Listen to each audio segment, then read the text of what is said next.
Jadi filosofi teras itu merupakan salah satu filosofi tertua yang lo mendefinisikan kebahagiaan berdasarkan rasio dan bukan rasa, bukan pakai rasa. Itu artinya lo membatasi kebahagiaan. What a wonderful world.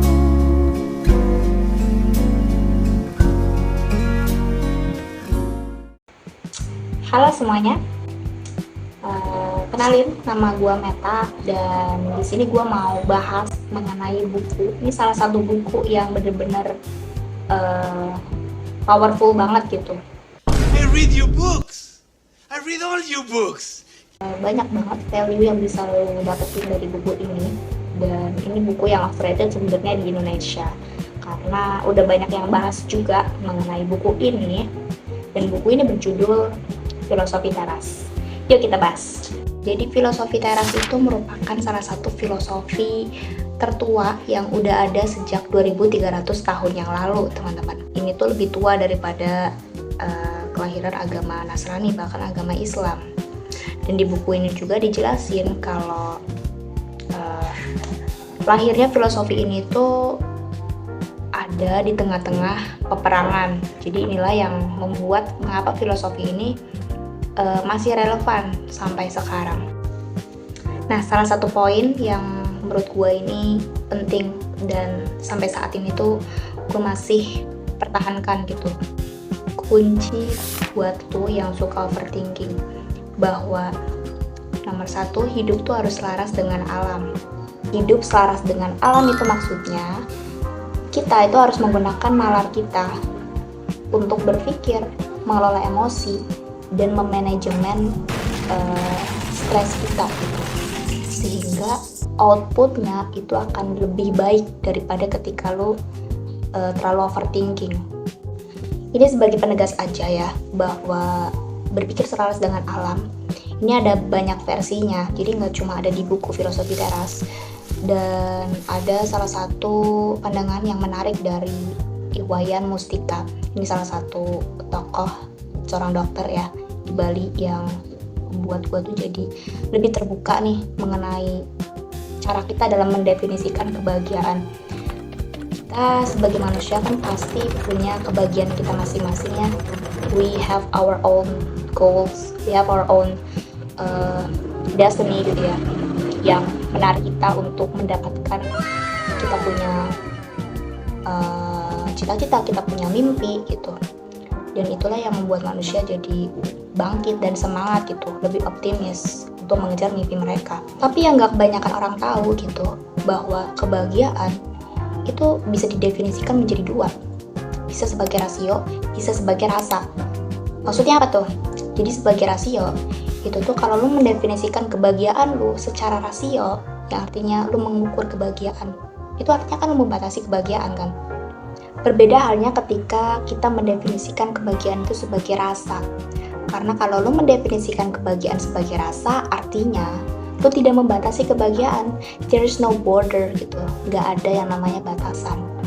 Lo bisa melihat kebahagiaan dari manapun. Bahkan kebahagiaan yang dilihat dari kacamata paling mikroskopis gitu, lo bisa lihat. Wake up to reality. Nah, terus apa artinya? Kenapa manusia laki-laki harus berpikir selaras dengan alam? Artinya dalam buku ini tuh dijelasin kalau kita tuh harus mengikuti rasio, harus mengikuti perspektif yang berdasarkan pada logika, bukan pada emosi. Sehingga kalau manusia udah tersandung ke dalam emosi, ya udah tuh, udah gak bisa diapa-apain lagi gitu. Ya, yang bisa kita harus nunggu dia tenang dulu kan. Jangan sampai dia berubah jadi Godzilla gitu ya. In the name of the Father and of the Son. Nah, makanya untuk menghindari hal ini, kita tuh harus punya yang namanya prinsip untuk hidup selaras dengan alam. Karena artinya kalau kita melawan dan kita tidak berpikir selaras dengan alam lagi, artinya kita kalah. Kita kalah dalam seleksi yang udah ditentukan oleh alam. Tapi kan gue tinggal di Indonesia. Indonesia tuh gak jelas, politiknya udah gak jelas, warganya netizennya apa lagi, gimana dong? Nah, itu adalah hal yang di luar kontrol kita. Nah, yuk kita bahas dikotomi kendali. Nah, kalau dikotomi kendali ini adalah dua bentuk paham ya, yaitu paham atau hal-hal yang bisa lo kendalikan dan hal-hal yang nggak bisa lo kendalikan. Nih, yang nggak bisa lo kendalikan nih kayak suara, ini suara motor. Nah, ini nggak bisa lo kendalikan. All of you! Daddy, chill. What the hell is even that? Sebenarnya bisa dikendalikan sih guys dengan cara ini kan pakai peredam suara gitu. Tapi mohon maaf ya, saya belum beli gitu. Mungkin lain waktu saya akan membelinya. Nah, jadi dikotomi kendali. Nah, adalah hal yang bisa lo kontrol dan hal yang nggak bisa lo kontrol. Contohnya apa hal yang bisa lo kontrol? Yang bisa lo kontrol tuh kayak perspektif lo, pendapat lo, tindakan lo, itu bisa lo mitigasi, itu tuh bisa lo kontrol, bisa lo manage gitu. Tapi ada hal yang nggak bisa lo kontrol guys. Itu kayak pendapat orang lain, kemudian tindakan orang lain, kemudian ada kesehatan, ada mungkin pekerjaan lo, ekonomi negara, inflasi, ketatanegaraan yang berantakan, birokrasi yang gak jelas, itu nggak bisa lo kendalikan guys. Vincent, we can't live side by side. Our temperaments are incompatible. You must. Jadi di filosofi teras tuh kayak dijelasin, buat apa sih lu kayak terlalu menggebu-gebu gitu untuk bereaksi gitu, terlalu berlebihan terhadap hal-hal yang gak bisa lo kendalikan. Jadi seperti itulah cara berpikir dari buku yang gue baca ini. Tapi nggak sepenuhnya untuk hal-hal yang di luar kontrol kita tuh nggak bisa kita kontrol. Ada sebenarnya yang namanya trikotomi kendali. Nah, ini menurut William Irvin. Nah, William Irvin itu berpendapat nih kalau ada yang namanya trikotomi kendali. Jadi 3 cabang. Ada hal yang bisa lo kendalikan, ada hal yang nggak bisa lo kendalikan, dan ada yang setengahnya bisa lo kendalikan. Nah, yang setengahnya bisa lo kendalikan itu gimana maksudnya? Maksudnya tuh kayak kesehatan lo, ya. Terus misalkan kebijakan pemerintah yang ngawur.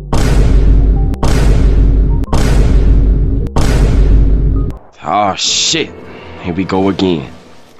Itu tuh sebenarnya setengahnya tuh bisa kita kendalikan sebagai warga, mungkin dengan cara demo atau ngasih teguran. Tapi ya gue tahu sih kayak bakal sia-sia gitu. Tapi setidaknya kita sudah berusaha ya guys, kayak untuk memberikan kita punya opini, kita punya perspektif. If they don't care about our judgment gitu ya, tentang kita punya sikap yang memang seharusnya seperti ini loh, tapi mereka diam, ya itu mungkin tinggal menunggu saja waktunya. Tapi yang jelas tadi ya masalah kesehatan tuh adalah bagian dari trikotomi kendali. Jadi setengahnya tuh bisa lu kendalikan dan setengahnya lagi tuh wallahu alam, kayak itu takdir. Contohnya lu udah benar-benar menggunakan hidup lu untuk melakukan pola hidup sehat, makan makanan bergizi, seimbang, lu olahraga, lu bahkan jam tidur lu sehat banget kayak 8 jam gitu. Tapi tiba-tiba di suatu pagi lu lagi semangat-semangatnya nih pengen jogging, but the end of the day there is motorcycle gitu, ada motor yang tiba-tiba nyebrang, main nyebrang aja kemudian nabrak lo. Kita nggak tahu kan kalau misalkan hal itu bisa kejadian dan tiba-tiba lo dibawa ke rumah sakit. Nah itu bagian dari takdir itu sendiri yang nggak bisa kita kontrol. Jadi itulah definisi dari trikotomi kendali. Guys, selain trikotomi kendali dan dikotomi kendali, ada hal lain yang dijelasin di buku ini. Ini tuh tentang cara kita mengelola interpretasi supaya ketika ada masalah, lu tuh bisa membangun interpretasi yang positif. Ada hal yang bisa kita kontrol, yaitu interpretasi kita, mindset kita. Gimana caranya? Coba dipikirkan secara logika, ayo. Gue kasih contoh sederhana dan ini dialami oleh gue sendiri, yaitu dimana ketika gue membuat video ini, memproduksi video ini, gue tuh cuma pakai tripod doang. Gue nggak punya mikrofon, bukan mikrofon pelunas utang ya, bukan. Ini kayak mikrofon untuk meredam suara itu loh guys. Nah, gue belum beli itu. Ini kan suaranya kelihatan banget ya, ada bising gitu, suara motor, suara mobil dan kendaraan lainnya gitu yang masuk gitu ke video ini, and I'm sorry. Dan contoh dari pola pikir stoik, ketika masalah ini datang, nah stoik itu ngajarin kalau misalnya masalah kayak gini datang, lu tuh harus menginterpretasikan, entah either lu mau berpikir positif ya, either lu mau menginterpretasikannya secara negatif gitu. Kalau misalkan menginterpretasikannya secara positif, artinya tuh lu mengambil hikmah dari masalah yang ada gitu. Lu mengambil hikmah, lu mengambil nilai positif tuh dari situ. Gak apa-apa deh, misalnya video ini kualitasnya jelek, tapi yang penting substansinya gak jelek kan, atau misalnya nilai positif lain gitu yang bisa lu gali. Beda misalnya ketika lu hanya bermodalkan pada interpretasi negatif gitu, yang pasti outputnya dari negatif, itu yang membuat mood kita itu jadi gak seimbang, yang artinya bikin kita stres. Jadi seperti itulah cara menggunakan interpretasi dalam kacamata filosofi teras. So, untuk mempertebal lu punya interpretasi, gue ada satu quote yang bagus banget. Ini tuh berasal dari seorang wirausahawan, seorang filantropi, sama motivator juga asal Amerika Serikat, namanya Jim Rohn. Dia bilang, our mind is like factory, a mental factory. Whatever you think about all day long, it pours ingredients into your mental factory.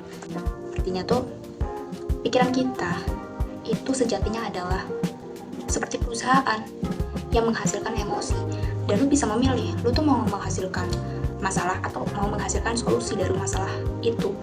Lo mau menduplicate masalah yang udah ada, atau lu mau mencari solusi dari masalah yang baru aja menimpa lu gitu. So, itu adalah keputusan lu, dan keputusan seorang produsen dari pemilik mindset itu mereka bisa menentukan gitu. Kita punya hal yang bisa kita kontrol, yaitu interpretasi kita. Dan inilah saatnya, yang mulai dari sekarang, lu harus bisa gitu mengelola factory lu harus bisa mengelola lu punya perusahaan mental gitu. Dan ini semua tergantung dari lo. Di buku ini juga dijelasin kalau ada dua terminologi dari bahasa Latin yang membekas banget di gua, yaitu premeditatio malorum dan amor fati. Oke, kita bahas premeditatio dulu ya. Simpelnya gini, bayangin kalian sudah membuat sebuah acara, tapi tiba-tiba acara tersebut berantakan total, gak bisa diselamatkan karena misalkan ada badai, ada hal yang tiba-tiba aja terjadi dan membuat acara tersebut berantakan gitu. Badai, hujan, topan, atau apapun yang di luar kendali kita, itu kan gak bisa kita kendalikan gitu.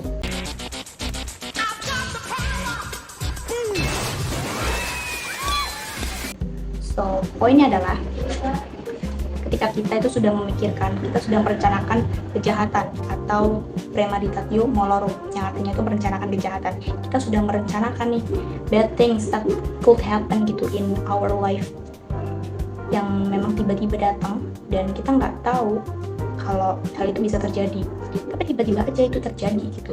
So, ini bukan salah lu gitu, dan lu nggak bisa gitu untuk menghentikan hal itu karena itu di luar kontrol lu. Jadi sampai di situ paham ya kalau premeditatio malorum atau bahasa Latinnya dalam bahasa Indonesia itu artinya merencanakan kejahatan. Dan dalam poin ini yang ditegaskan adalah kita tuh harus bisa menyiapkan hal buruk yang akan terjadi. Sehingga ketika memang hal buruk itu bisa terjadi ke kita, kita itu nggak jadi shock, kita tuh nggak gampang shock, kita nggak gampang kaget gitu. Kaget. Karena dengan kita bisa berlatih menderita, kita berlatih untuk memikirkan hal apa yang bakal bikin kita apes hari ini atau besok gitu, itu membuat kita jadi lebih bersyukur gitu, dan bikin kita jadi gak terlalu ketrigger sama masalah yang sudah terjadi. Karena setiap halangan atau setiap masalah itu tergantung dari perspektif kita dalam menanggapi masalah tersebut. Kamu mau bereaksi berlebihan atau kamu mau mensyukurinya dalam diam. Selain premeditatio malorum, ada nih pasangannya namanya amor fati. Di buku ini dijelasin kalau amor fati itu artinya adalah mencintai takdir. Ini banget ya, mencintai takdir. Takdir-takdir ini ketika sudah terjadi dan menimpa kita, kita harus mencintainya gitu. Kita harus amor fati. We have to love it. We have to put ourselves gitu, into our fate, di takdir kita gitu. Gue tuh sadar kalau ngapain ya gue bereaksi terlalu berlebihan gitu. Ngapain gue ini kayak buang-buang energi gitu. Ketika gue bereaksi berlebihan tuh menguras energi gue banget. Dan akhirnya gue menemukan solusi gitu, stoicism ini yang memang gak 100% bisa gue terapkan. Karena bisa aja gitu ya kita terhalang sama hormon kita yang memaksa kita, terutama cewek ya, karena hormon cewek itu bener-bener mempengaruhi emosi. Biasa kalau lagi high tuh, lagi PMS. So begitulah akhir dari cerita kita ya, dari review buku pada hari ini dengan judul Filosofi Teras karyanya Henry Manampiring. Terima kasih yang udah nonton. Bagi kalian yang tertarik untuk membahas mengenai review buku, silahkan komen aja dan mungkin aku bakal bahas lain waktu. Makasih banget yang sudah meluangkan waktu kalian untuk menonton video ini, dan I see you guys maybe later. Bye bye.